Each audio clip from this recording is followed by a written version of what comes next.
today is to help you all get acquainted with the right tools that you need to actually get started for the Solution Fest.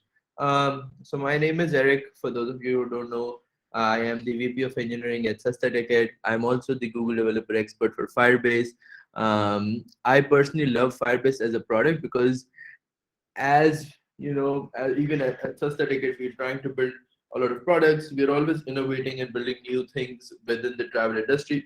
So we do use Firebase heavily as well for a lot of our experimentation. And we'll talk about how you can also experiment and build new products as you are for the Solution Fest as well. Um, so let's start. I mean, everybody is building for the Solution Fest, right? And हर किसी के जहन में कोई ना कोई idea है कि यार मैंने फलां चीज बनानी है, या मुझे जो है ये टूल बनाना है या वो टूल बनाना है। हर किसी के जहन में कुछ ना कुछ आइडियाज है। Last time I don't know वो साहब यहाँ मौजूद है जिन जो लास्ट टाइम कह रहे थे कि उनको स्टूडेंट्स के लिए कुछ बनाना है जिसपे करियर काउंसलिंग हो सके। इसी तरह बाकी लोग जो है डिफरेंट डिफरेंट चीजें सोचे। सो हर किसी के जहन में कुछ ना कुछ आइडिया जरूर है। तो अब आइडिया के बारे में क्या कहा जाता है कि आइडिया कभी कभी चलता है, कभी कभी नहीं चलता। कुछ आइडियाज होते हैं जो कामयाब हो जाते हैं, कुछ आइडियाज होते हैं जो कामयाब नहीं होते। इसकी कॉमन एग्जांपल अभी हम अपने ही स्टार्टअप इकोसिस्टम में देखें तो एक quick commerce delivery company, quick commerce company थी मंचीज, हमने देखा वो बंद हो गई। और भी काफी सारी कंपनीज हैं पास में, पाकिस्तान में भी जो स्टार्टअप्स थे लेकिन बंद हो गए। सो एंड बेसिकली यहाँ पर जो हमारी अपॉर्चुनिटी होती है वो ये होती है कि यार कि चीज चले ना चले लेकिन टाइम जो है वो इंसान का जाया होता है। शायद कोई 2 साल लगाता है, 3 साल लगाता है, 4 साल लगाता है। 4 साल बाद अगर आपको पता चलता है कि यार मेरा आइडिया कामयाब नहीं होगा, तो अगर आपको जितना जल्दी पता चल जाए कि आइडिया फेल होगा या कामयाब होगा, आप उतना जल्दी या तो कुछ और कर सकते हैं या कहीं और मूव कर सकते हैं, right? That's really the goal over here. So what we're trying to do over here is कि if you want to increase the probability of getting the right idea, we have to execute faster on the ideas. इसका मतलब क्या है? Like अमूमन हम ये आप सबने ये बात सुनी होगी। एंड प्लीज, अच्छा, just one thing, let's keep this conversational. So अगर किसी के माइंड में कुछ आइडिया है, कोई बात कहना चाहता है, चैट में लिख सकते हैं, वैसे अनम्यूट करके बात कर सकते हैं क्योंकि हम थोड़े ही लोग हैं आज। तो जैसा दिल जिसका दिल करे वैसे कर सकते हैं। सो सही आइडिया तक पहुंचने के लिए क्या होता है कि हम ज्यादा से ज्यादा आइडियाज पे काम करें, क्योंकि अगर हमें पता है कि 10 में से कोई एक आइडिया कामयाब होता है तो 9 दफा फेल होना पड़ेगा 10वें तक पहुंचने के लिए। तो इसका मतलब यह है कि हम ज्यादा से ज्यादा आइडियाज पे काम करें ताकि जो उनमें से बैड ऑप्शंस हैं उनको हम खत्म करते जाएं। इसको आप इसकी एग्जांपल यूं समझ लें कि एक ना टोकरी है। टोकरी में जो है ना 10 नोट पड़े हुए हैं, उनमें से एक असली नोट है, बाकी 9 नकली नोट है। तो अब अगर मैं ये बोलूँ कि यार इसमें से ढूंढ के बताओ मुझे असली नोट कौन सा है, तो वो क्या करना पड़ेगा? कोई मतलब किसी के पास कोई इल्म तो है नहीं। तो एक एक करके उठा के चेक करना पड़ेगा कि यार ये कौन सा असली है। उसी तरह आइडियाज का भी है। The more we try, the more ideas we work on, the sooner we can get to the right idea, जो कि हमारी हेल्प कर सकता है कि हम कामयाब हो, स्केल करें, व्हाटएवर हमारा गोल है लाइफ में उस तक पहुंचने के लिए।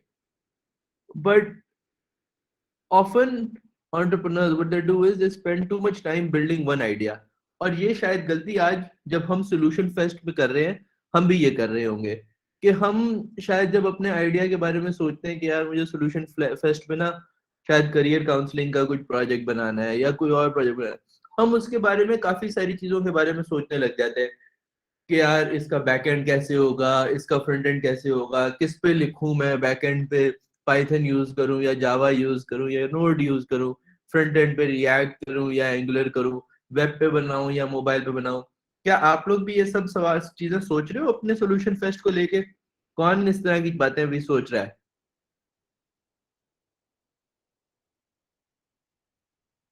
हम्म, जी वाजिद, आप क्या सोच रहे हो, बताओ।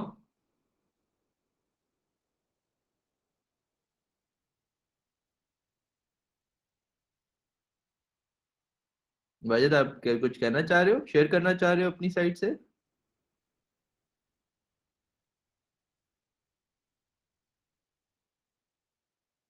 ठीक है. So I mean, if anybody wants to, mic issue है, okay, ठीक है. If anybody wants to share के, what are the challenges that they are thinking about in based on deciding their back end or the front end or the mobile app that they have to build. So I mean, we often, everybody thinks about it, right? What's the technology that I have to use? But the main thing to understand is that to build a product, it's to build it like this or this. Like when we look at the upper part of the picture and the lower part of the picture. कोई बताना चाहेगा दोनों में difference क्या है? दोनों तस्वीरों में डिफरेंस क्या है? ऊपर वाली पिक्चर में उसने एक प्रोडक्ट के ऊपर बहुत टाइम लगाया है, एक के बारे में बहुत ज्यादा सोचा है कि इसको पहले मैं यूं करूंगा, फिर इसको यूं करूंगा, फिर यूं करूंगा, फिर यूं करूंगा. नीचे वाली पिक्चर में उसने डिफरेंट प्रोडक्ट्स को ट्राई किया. ठीक है, गुड, थैंक यू सरमद. कोई इनसाइट शेयर करना चाहेगा इस तस्वीर के बारे में?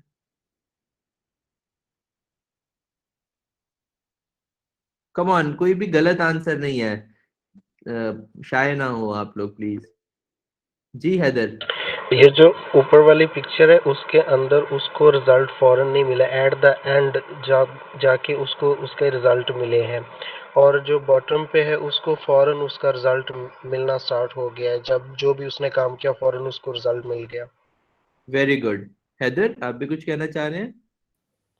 अच्छा, मैं ये कह रहा था कि जो टॉप वाली ऊपर पिक्चर है उसमें ये मेरे समझ में आ रहा है कि उस बंदे ने एक ही चीज़ के ऊपर काम किया, मतलब उसी के डिज़ाइन को इम्प्रूव करता गया है और आखिर में उसको मतलब एक लास्ट डिज़ाइन मिल गया जो उसको लगता है कि अब वो ठीक है.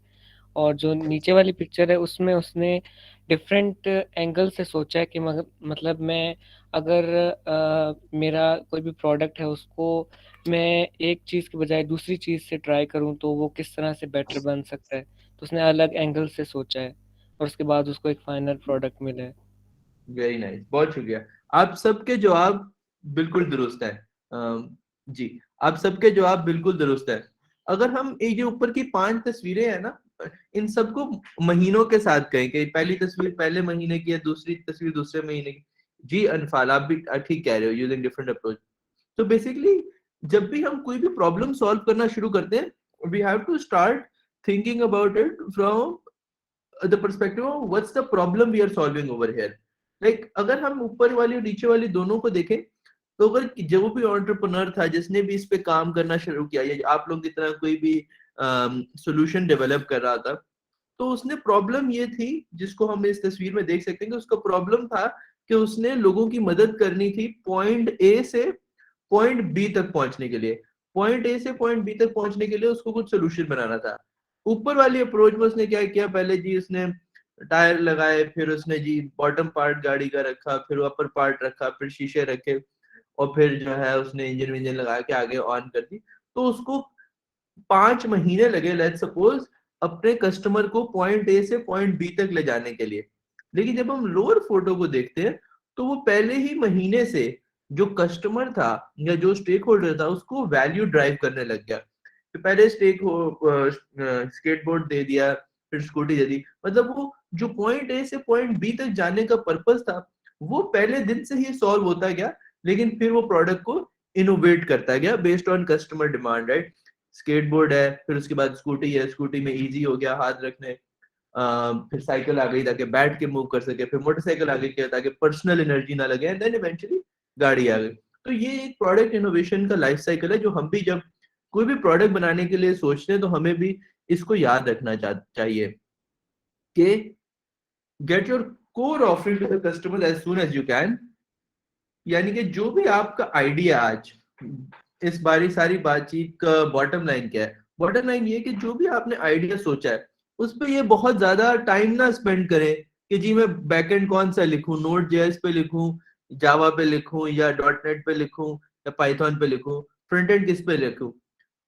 वो करें जो आप अपने कस्टमर तक या किसी को प्रेजेंट करने के लिए जो है सबसे आप बेहतर कर सकते हैं. एंड वहां पर जो है फायरबेस आपकी हेल्प करता है कि आप इसको कर सके. अमूमन क्या होता है जब भी, आई एम श्योर आप लोगों ने भी जब अपनी टीम्स बनाई होंगी तो आप लोगों ने यही सोच के टीम बनाई होगी कि यार एटलीस्ट मैं हूँ, मेरे साथ टीम मेंबर्स हैं, तो मुझे अगर फ्रंट एंड आता है तो मैं कोई बैक एंड वाले बंदे को ढूंढूं, और जिसको बैक एंड आता था उसने सोचा होगा यार मैं किसी फ्रंट एंड वाले को ढूंढूं. ऐसे ही हमने सोच के टीम्स बनाई है या कोई डिफरेंट अप्रोच आप लोगों ने लगाई थी? अपनी बताएंगे आप लोगों की टीम्स में कौन कौन है, कितने लोग हैं, कितने बैकएंड के फ्रंट एंड के, मुझे थोड़ा सा बताओगे? सेम अप्रोच, ठीक है इधर। और कोई?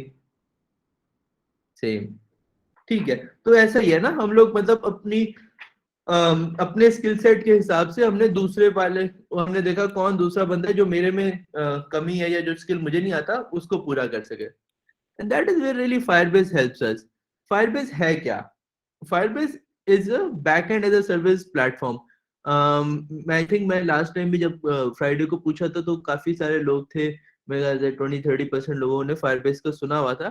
तो फायरबेस हमें क्या देता है? फायरबेस एक back end as a service platform देता है हमें, इसके अंदर हमारे पास क्या क्या आ जाती है। क्लाउड फायर स्टोर आ जाता है जो कि डेवलपमेंट। सो फायरबेस जो है अपने प्रोडक्ट्स को 3 कोर कैटेगरीज में बड़ा डिवाइड करता है। जो फर्स्ट सेक्शन है वो development, second section is for quality, and third section is for growth.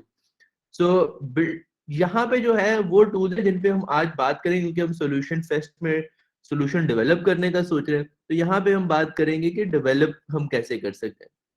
ये टूल्स हैं जो कि आपकी ऐप की क्वालिटी को बेहतर करने में हेल्प करते हैं। जैसे आप देख रहे हो क्रैशलैटिक्स है, जो कि बताता है कि अगर आपकी ऐप में कभी क्रैश आता है वगैरह वगैरह। परफॉर्मेंस मॉनिटरिंग हेल्प करता है मेजर करने में कि लोड टाइम कैसा है, एपीआई सही से रिस्पॉन्स कर रही है नहीं कर रही है। एंड ग्रोथ में जो है A B testing, push notification, इस तरह की चीजें आ जाती है। हम बात करेंगे आज डेवलपमेंट साइड पे, जिसके अंदर जो हमारे पास चीजें हैं वो है cloud fire store, ML kit, cloud functions, authentication, hosting, cloud storage and real time database. सबसे पहले हम बात करते हैं ऑथेंटिकेशन पे। जब भी हम कोई भी सिस्टम बनाना स्टार्ट करते हैं आज, हर सिस्टम में सबसे पहली चीज क्या आती है कि यार यूजर मैनेजमेंट कैसी होगी, ऑथेंटिकेशन के लिए क्या यूज करेंगे, यूजर को ऑथेंटिकेट कैसे करेंगे कि जी मैं आया हूं तो मैं ही अपने अकाउंट को एक्सेस कर सकूं। फायरबेस क्या करता है, वो हमें मुख्तलिफ सोर्सेस के साथ ऑथेंटिकेट करने का ऑप्शन देता है। मिसाल के तौर पर अगर आप गूगल ऑथ यूज करना चाहते हैं, फेसबुक ऑथ यूज करना चाहते हैं, ट्विटर ऑथ, गिटहब ऑथ, या अपनी ऐप के अंदर अपना यूजर नेम और पासवर्ड यूज करना चाहते हैं, तो फायरबेस आपको अलाउ करता है कि आप अपना ऑथेंटिकेशन सिस्टम यूज कर सके। ये सारे के सारे मुफ्त मेथड्स हैं जो फायरबेस अभी सपोर्ट करता है। यानी कि अगर आप में से कोई भी अपना कोई प्रोजेक्ट बनाना चाह रहा है अभी, तो उसने लॉगिन सिस्टम डालना है तो ईमेल पासवर्ड वाला वो फायरबेस का यूज कर सकता है। अगर सोच रहे नहीं मुझे गूगल ऑथेंटिकेशन ही करनी है तो वही फायरबेस यूज कर सकता है, और फेसबुक से करना है तो वो भी फायरबेस यूज, जो कॉमन मेथड्स हैं। और अगर एप्पल लॉगिन यानी कि आईफोन के लिए बना रहे हैं तो वो ये यूज कर सकते हैं। फायरबेस ऑथेंटिकेशन पे किसी के जहन में कोई सवाल है तो पूछ सकता है, वरना वी कैन मूव ऑन आगे, या सोच के भी रख सकते हैं। आगे कोई सवाल है तो तब पूछ लीजिएगा, नो वरीज। अच्छा, दूसरा जो टूल है हमारे पास इसके अंदर वो है क्लाउड फायर स्टोर। अच्छा, अब यूजर ऑथेंटिकेशन आपके पास हो गई। सबसे जो पहली चीज होती है कि जी मेरे पास यूजर ऑथेंटिकेशन हो जाए, यूजर का डेटा आ जाए, वो आ गया। अब यूजर की ऑथेंटिकेशन के बाद आता है कि यूजर ऑब्वियसली ऐप के अंदर जो काम करेगा तो उस पर कोई डेटा क्रिएट भी करेगा, तो वो डेटा भी स्टोर होना चाहिए, या सिस्टम में कुछ अपना डेटा ऑलरेडी एग्जिस्ट करना चाहिए। तो उसके लिए आप क्लाउड फायर स्टोर को यूज कर सकते हैं। Cloud Firestore is really NoSQL database, जिसके अंदर आप अपने डेटा को जैसे आप मोंगो डीबी वगैरह के अंदर कलेक्शन एंड डॉक्यूमेंट्स में सोर्ट करते हैं वैसे ही कर सकते हैं। अच्छा, काफी सारे जो रूल्स हैं वो आप इस पे लगा सकते हैं ताकि जो है डेटा, फॉर एग्जांपल मेरा डेटा जो है सिर्फ मैं ही एक्सेस कर सकूं, कोई और ना एक्सेस कर सके, इस तरह की सारी चीजें जो है आप इसमें लगा सकते हैं। क्योंकि क्लाउड फायर स्टोर जो है फायरबेस की सुइट का पार्ट है, तो उसमें हमें फायदा क्या मिलता है कि अगर आप मोबाइल ऐप बना रहे हैं और मोबाइल ऐप आपकी ऑफलाइन वर्किंग को सपोर्ट करती है, तो क्लाउड फायर स्टोर ऑटोमेटिकली जो है ऑनलाइन सिंक होता है। यानी कि जब अगर बैटरी लो है और कोई मोबाइल यूज कर रहा है तो ऑफलाइन सेव रखेगा, एंड फिर जब वो चार्ज पे लगाएगा या ऑनलाइन जाएगी डिवाइस तो वो ऑटोमेटिकली डेटा को सिंक कर देगा। तीसरी जो चौथी अच्छी बात है वो ये है कि ऑटोमेटिकली स्केल करता है। आज अगर शायद आपने सोचा यार मेरी छोटी सी ऐप है, मैं 500,000 यूजर आएंगे मैं यूज कर लूंगा, लेकिन आपको मसला नहीं है। 500,000 के 5 लाख 1 मिलियन यूजर्स और इससे ज्यादा तक भी क्लाउड फायर स्टोर आपको सपोर्ट करता है कि आप उसको मैनेज कर सकते हैं। फिर आ जाता है क्लाउड स्टोरेज, जो कि किसी भी बैकएंड का तीसरा पार्ट होता है। यूजर ऑथेंटिकेशन हो गई, डेटाबेस में डेटा स्टोर हो गया। तीसरी चीज क्या होती है कि यार कोई फाइलें हैं अगर हमारे यूजर्स की, तो वो स्टोर हो जाए, तो उसके लिए भी क्लाउड स्टोरेज आ गया कि आप सारी की सारी जितनी भी अपनी फाइलें हैं, लेट सपोज कोई तस्वीरें अपलोड हो रही हैं, कोई डॉक्यूमेंट अपलोड हो रहा है, वो सब आप क्लाउड स्टोरेज के अंदर अपलोड कर सकते हैं। यानी कि आपकी जितनी भी किस्म की फोटोज हैं, वीडियोज हैं, डॉक्यूमेंट्स हैं, वो अपलोड हो गई। आप इसको फायरबेस ऑथेंटिकेशन के साथ सिंक कर सकते हैं, सो ताकि जो सिर्फ जो यूजर जो ऑथराइज है वो अपने डेटा को एक्सेस कर सके। अपलोड एंड डाउनलोड्स जो है वो काफी इजीली मैनेज हो जाती है, क्योंकि क्लाउड स्टोरेज जो है ये गूगल के कंटेंट डिलीवरी नेटवर्क से पावर्ड है। यानी कि जैसे जिस तरीके से समझ लें आप गूगल फोटोज पे तस्वीरें लोड करते हैं, बिल्कुल वैसे ही आपको यहाँ पे भी अपना कंटेंट मिल जाएगा, वेरी इजीली अवेलेबल। तो जो है काफी स्पीड से आपके पास जो है डेटा सर्व हो जाता है। तो अब जो तीन चीजें मेनली किसी भी बैकएंड को बनाने के लिए चाहिए होती है, ऑथेंटिकेशन, डेटाबेस एंड स्टोरेज, वो सारे के सारे आपको फायरबेस दे देता है। अगर आपको लगता है कि ये अभी भी काफी नहीं है और मुझे जो है लाजमन कोई ना कोई एपीआई बनानी है अपने सिस्टम के लिए, तो आप यूज कर सकते हैं क्लाउड फंक्शंस। क्लाउड फंक्शन क्या करता है कि यूजुअली आपके पास, अगर हम बात करें जैसा हम पहले बोल रहे थे कि क्या किया होगा हमने, कोई फ्रंट एंड का बंदा होगा, कोई बैक एंड का बंदा होगा, तो वो क्या करता है यूजुअली, जैसा हम तस्वीर में भी देख रहे हैं, जो बैक एंड का बंदा है वो कोड लिख के किसी सर्वर पर डिप्लॉय करता है, और ऐप जो है या डेटाबेस है एंड वो एपीआई से इंटरेक्ट करता है, ऐप जो है उन एपीआई को कॉल करती है। तो ऐप का भी डेवलपर काम कर रहा है एंड बैकएंड सर्वर वाला भी काम करके अपनी डिप्लॉयमेंट अलग मैनेज कर रहा है। फायरबेस से क्या हो जाता है कि आप सारा का सारा जो है काम फायरबेस की क्लाउड फंक्शन में चला जाता है। यानी कि ये बैकएंड सर्वर जो है वो फायरबेस ही मैनेज कर रहा होता है। इसकी मिसाल की बात क्या है कि जब आपका एक बैकएंड डेवलपर जो होता है काम कर रहा होता है, तो वो दो जगह पर डिप्लॉयमेंट करता है। एक अपनी एपीआईज की कहीं ना कहीं पर डिप्लॉयमेंट करता है, एंड सेकंड वो अपने डेटाबेस को कहीं ना कहीं पर स्टोर करता है। तो वो दो डिप्लॉयमेंट उसको करनी पड़ती है। क्लाउड फंक्शंस के थ्रू उसको बिल्कुल भी ऐसा नहीं करना पड़ेगा, वो एक जगह पर डिप्लॉय करेगा एंड बाकी सारी चीजें जो है फायरबेस मैनेज करेगा। बेसिकली फायरबेस क्लाउड फंक्शन जो है वो एक सेंट्रल लेयर बन जाता है, जो कि आपके फायरबेस के बाकी सारे प्रोडक्ट्स साथ कनेक्ट करता है, जिसकी हमने बात की, authentication, real time database, storage, analytics और क्लाउड मैसेजिंग। इस पर हमने बात नहीं की, लेकिन ये सारी की सारी ऑटोमेटिकली क्लाउड फंक्शन के थ्रू कनेक्ट हो जाती हैं। सो इसमें होता क्या है कि ये हमारे बैकएंड कोड को सर्वर की मैनेजमेंट के बगैर हमारे को अलाउ कर देता है। अगर हम खुद अपना सर्वर डिप्लॉय करेंगे तो हमें उसका एसएसएच भी करना पड़ेगा, कॉन्फ़िगरेशन करनी पड़ेगी, blah blah blah. Cloud function through we don't have to do any of it, everything is done automatically and it scales as well.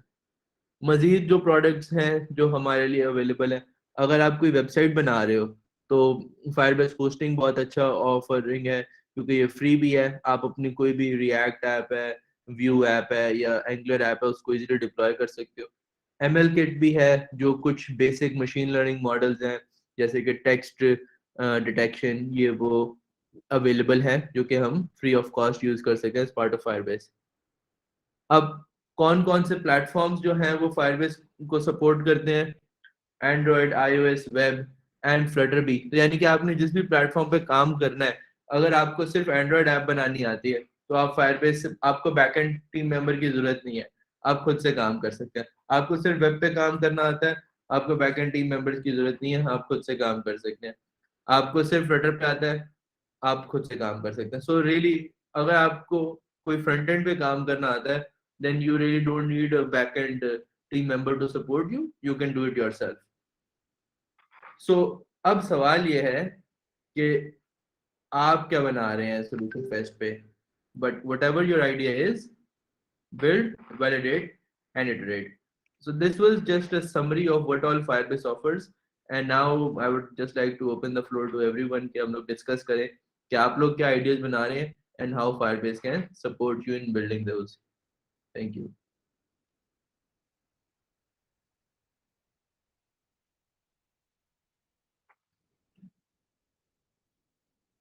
जी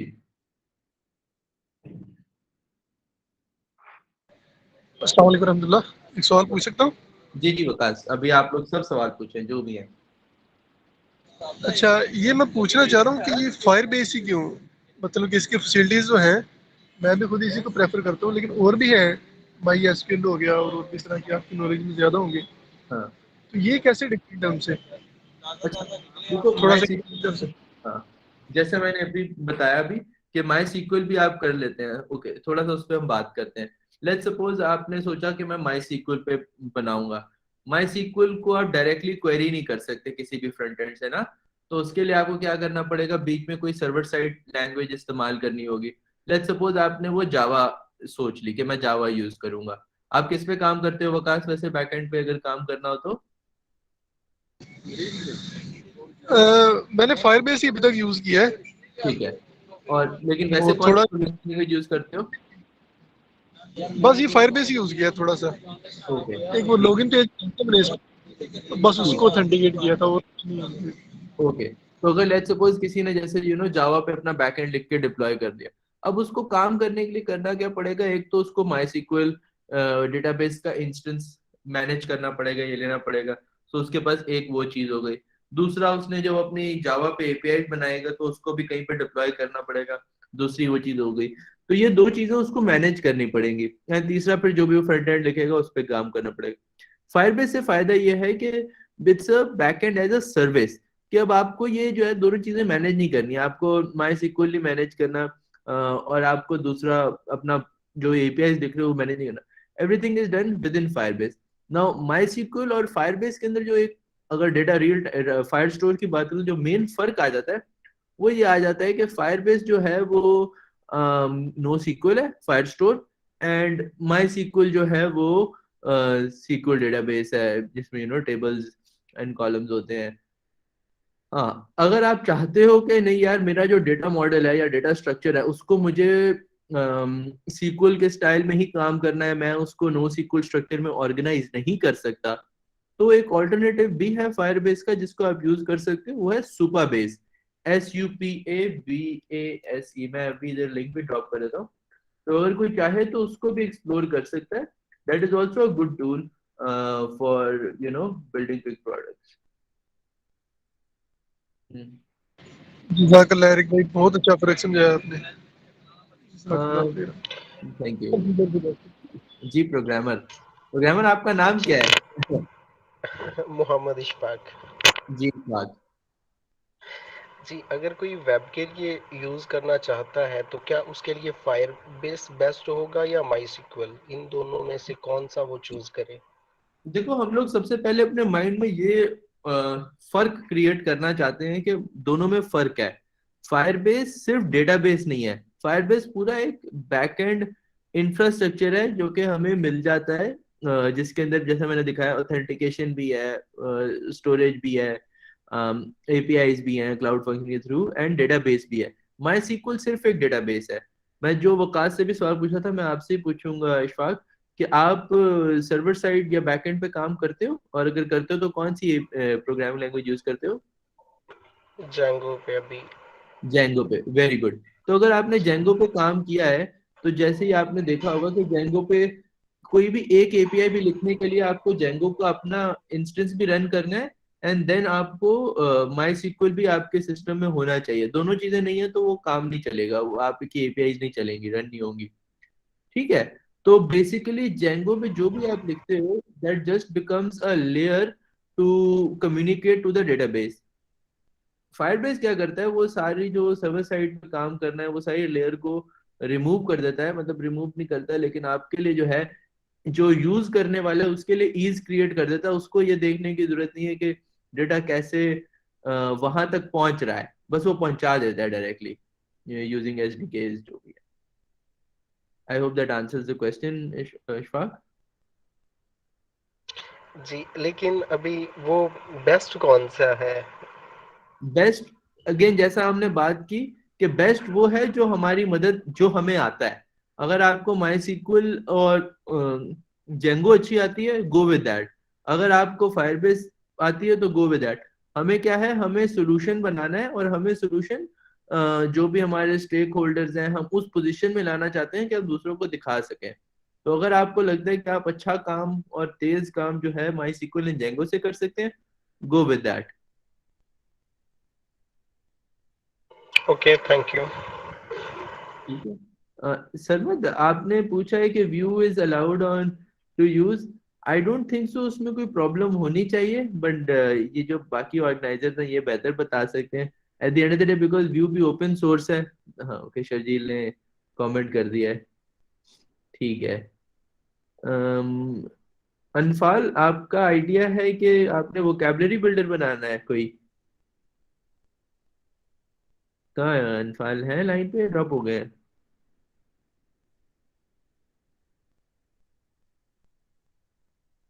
जी, तो अनफाल वोकैबुलरी बिल्डर राइट बनाना चाह रहे हो आप? तो उसको आप चाहो तो मल्टीपल तरीके हैं उसको, at the end of the day it's really sort of a dictionary जो आप बना रहे हो, राइट?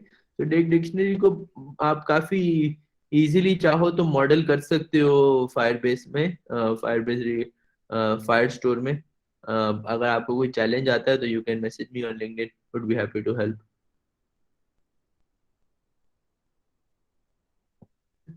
कूल। Anybody else? कोई आइडिया डिस्कस करना है? जी, Sufiyan. Yes, sir. Sir, actually, I'm making a online website like e-commerce. जब हम सर ऑनलाइन चीज़ बाय करते हैं तो ठीक है, हमें वो फील नहीं होती है कि हम फॉर एग्जांपल क्लॉथ बाय कर रहे हैं या कपड़े बाय कर रहे हैं, तो उनमें हमें फील नहीं होता है कि कैसा दिखेगा। ठीक है। तो I am making a augmented reality app on this that website पे आपको कुछ मॉडल्स नज़र आ रहे होंगे कपड़ों के, तो आप उसको स्कैन करो। फॉर एग्जांपल मैं अगर क्यूआर का फीचर ऐड कर रहा हूँ उसमें, मोबाइल से स्कैन करेंगे तो वो मॉडल होगा विद 360 वीडियो, तो आप एआर में उसे दे सकते हो कैसा ठीक है। लग रहा है आप मॉडल को। तो इसमें मैं फायरबेस कैसे यूज़ कर सकता हूँ? देखो, इसमें जो फायरबेस यूज करने का जो सिंपल मुझे बेसिक यूज केस समझ आ रहा है वो ये आ रहा है कि आपका जो 3D मॉडल है वो ऑब्वियसली ऑब्जेक्ट है, जो कि डायनेमिकली अपडेट होते रहेंगे। वो आप कहीं पे स्टोर करोगे, तो वहां पे आप अपने क्लाउड स्टोरेज में जाके, फायरबेस क्लाउड स्टोरेज में आप अपने 3D मॉडल्स को रखते जाओगे। डेटाबेस साइट पे आप क्या करोगे, फायरबेस फायर स्टोर के अंदर, वहां पे आप जो भी अपना क्यूआर कोड है, at the end of the day वो तो कोई आईडी है ना, क्यूआर कोड में जो डेटा होगा वो कोई आईडी पड़ी होगी कि जी ये वाला मॉडल सिस्टम से फेच करके लाओ। तो क्या कहते हैं, फायर स्टोर के अंदर आप जो है वो लिंक क्रिएट कर लोगे कि इस आईडी के अगेंस्ट ये मॉडल पड़ा हुआ है, लाइक आईडी आईडी 1 के अगेंस्ट जो है मेरा मॉडल पड़ा हुआ है, I don't know, ABC. ID 2 के अगेंस्ट XYZ पड़ा हुआ है, तो ये आपका यूटिलाइज हो जाएगा। यस सर, एक्चुअली मैंने फायरबेस यूज़ नहीं किया, I am creating this app using Unity 3D। Okay. So हाँ, but Unity 3D तो देखो ना, Unity 3D is the engine that will be working behind it, but at the yes end of the day कोई ना कोई data modelling तो, जैसे for इसको यूं समझो कि बहुत सारी गेम्स तो बनती है ना Unity 3D पे, लेकिन अब उसके अंदर जब प्लेयर होता है वो साइन इन होता है, और जो बिजनेस लॉजिक है वो Unity 3D में एक Unity 3D के थ्रू मैनेज नहीं होती, वो तो कोई ना कोई बैकएंड ही होता है जो उसको पावर कर रहा होता है। Oh yes. Okay, sir. Thank you, sir. ठीक है। We are registering users on a website। Sharjeel, Waqas का क्वेश्चन है, आई थिंक वकास ड्रॉप हो गए थे, उससे पहले उन्होंने पूछा था। Website and want to show that. So Kiran, आप you want to show the list of users to all the organizations, या only certain organizations will be able to see certain users?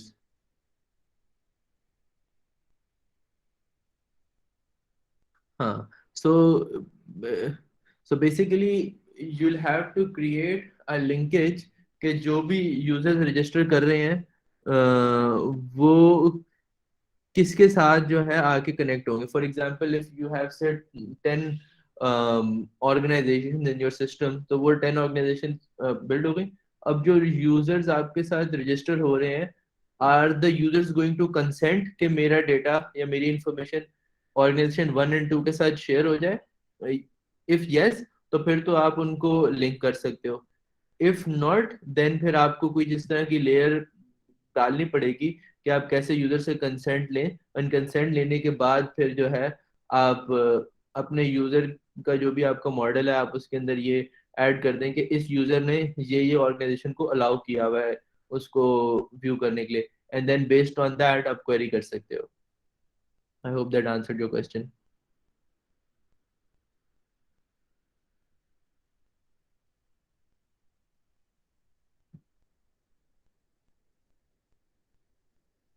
Cool.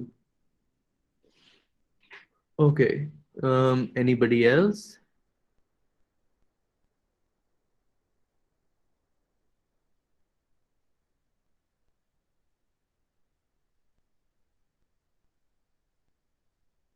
Okay, I think that's a wrap. Shurji, Alina, आप लोग ने कुछ feedback है? Anything else you want to carry on, or are we good to close this?